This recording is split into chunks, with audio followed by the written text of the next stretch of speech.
அதிமுக பொதுச் செயலாளர் எடப்பாடி பழனிசாமிக்கும் மத்திய உள்துறை அமைச்சர் அமித்ஷாவுக்கும் இடையே தொடர்ந்து மோதல்கள் ஏற்பட்டு வரக்கூடிய இந்த நிலையில அதிமுக பாஜக கூட்டணியை உடைந்து விடுமோ அப்படின்ற ஒரு நிலை ஏற்பட்டிருக்கிறது.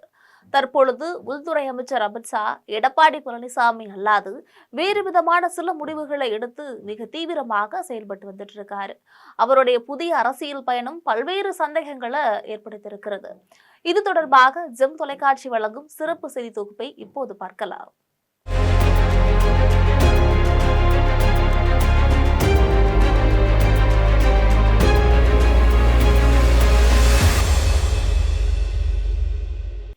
கடந்த காலங்களில் உள்துறை அமைச்சர் அமித்ஷா சென்னை வந்தபோது கூட்டணி அமைச்சரவை அமையும் அப்படின்னு கருத்து தெரிவிச்சிருந்தாரு. அது மட்டுமல்ல, யார் முதல்வர் வேட்பாளர் என்பதையும் அவர் வெளிப்படுத்தவில்லை. அதிமுக பாஜக கூட்டணியின் மோதல் விவகாரம் இங்கிருந்துதான் தொடங்கியது. அதிமுகவை பொறுத்த வரைக்கும் முதல்வர் வேட்பாளர் எடப்பாடி பழனிசாமி தான் என்பதுல உறுதியாக இருக்கிறார்கள். அதே சமயம் பாஜக தரப்புல என்ன முடிவெடுத்து வைத்திருக்கிறார்கள் என்பது தெரியல. இந்த நிலையில நடிகர் விஜய் தொடங்கி இருக்கக்கூடிய தமிழக வெற்றி கழகம் அதிமுக பாஜக கூட்டணியில இணையும். இதன் மூலம் மிக எளிதில் வெற்றி பெற்று விடலாம் அப்படின்னு ஒரு கணக்கு போடப்பட்டு வந்தது. இதனால உள்துறை அமைச்சர் அமித்ஷா வேறு விதமான நடவடிக்கைகள் எதுவுமே எடுக்கல. எப்படியும் எடப்பாடி பழனிசாமி தமிழக வெற்றி கழகத்தோட கூட்டணி அமைத்து விடுவார் அப்படின்ற ஒரு நம்பிக்கையோடு தான் இருந்தாங்க. தற்பொழுது அதிமுகவுடன் தமிழக வெற்றி கழகம் கூட்டணியில் இல்லை என்ற முடிவுக்கு வந்த நிலையில அதிமுகவினை ஒருங்கிணைக்க வேண்டும் என்ற குரல் மேலோங்கி இருக்கிறது. இது தொடர்பான உளவுத்துறை ரிப்போர்ட் ஒன்று டெல்லி மேலிடத்திற்கு சென்றது. அதிமுகவை ஒருங்கிணைத்து தேமுதிக, பாட்டாளி மக்கள் கட்சி, டாக்டர் கிருஷ்ணசாமியின் புதிய தமிழகம், ஜான் பாண்டியனின் தமிழக முன்னேற்ற கழகம், பாரிவேந்தரோட ஜனநாயக கட்சி ஆகியவற்றை ஒருங்கிணைத்தால் வெற்றிக்கு வாய்ப்பு இருக்கிறது என தெரிவிக்கப்பட்டது.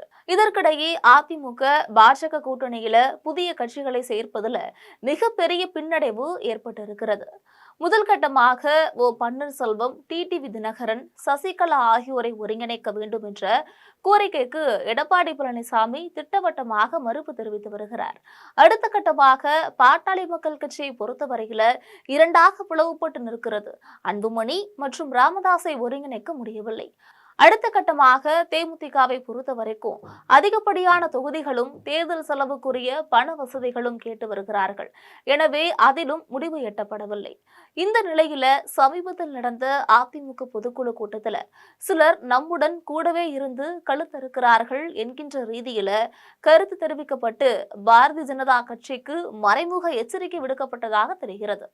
இது மட்டுமல்லாமல் உள்துறை அமைச்சர் அமித்ஷா எடப்பாடி பழனிசாமியுடன் பேச்சுவார்த்தை நடத்தியதுல எந்த முடிவுக்கும் வர முடியவில்லை. இதனிடையேதான் முதல் கட்டமாக பன்னீர்செல்வத்தை அமித்ஷா டெல்லிக்கு அழைத்து பேசினார். அடுத்தபடியாக டிடிவி தினகரனை சந்தித்து பேசும்படி அண்ணாமலைக்கு உத்தரவிட்டார். இதனைத் தொடர்ந்து அண்ணாமலையை டெல்லிக்கு அழைத்தும் பேசினார்.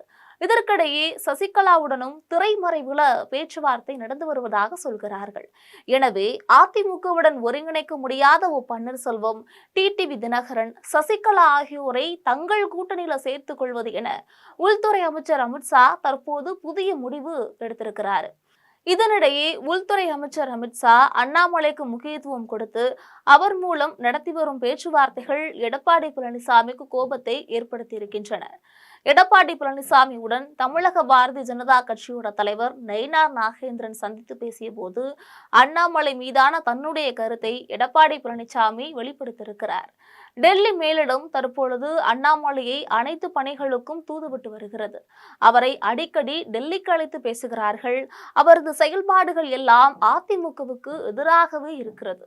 இதை நீங்கள் டெல்லி மேலிடத்தில் எடுத்து சொல்லுங்கள் அப்படின்னு பேசியிருக்கிறார். இப்படிப்பட்ட சூழ்நிலையில தான் நயினார் நாகேந்திரனும் டெல்லிக்கு அழைக்கப்பட்டு பேச்சுவார்த்தைகள் நடைபெற்றிருக்கிறது.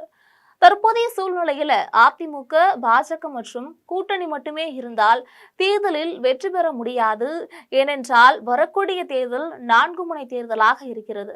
எனவே அடுத்த கட்டமாக புதிய நடவடிக்கை எடுக்க வேண்டும் என டெல்லி மேலிடம் முடிவு செய்திருப்பதாக தெரிகிறது.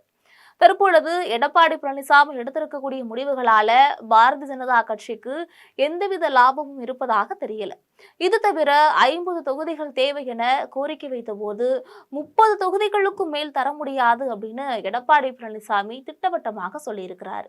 எனவே அதிமுக பாஜக கூட்டணி வெற்றி பெற்றாலும் ஆட்சியில் எந்தவித அதிகாரமும் இல்லை. அதே சமயம் தமிழகத்தில் அதிகப்படியான சட்டமன்ற உறுப்பினர்களை பெறவும் வாய்ப்பு இல்லை.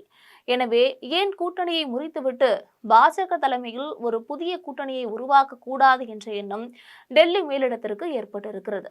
அதாவது அதிமுகவை கலற்றிவிட்டு பாஜக தலைமையில தேர்தலை எதிர்கொள்ள முடிவு செய்ய போவதாக தெரிகிறது.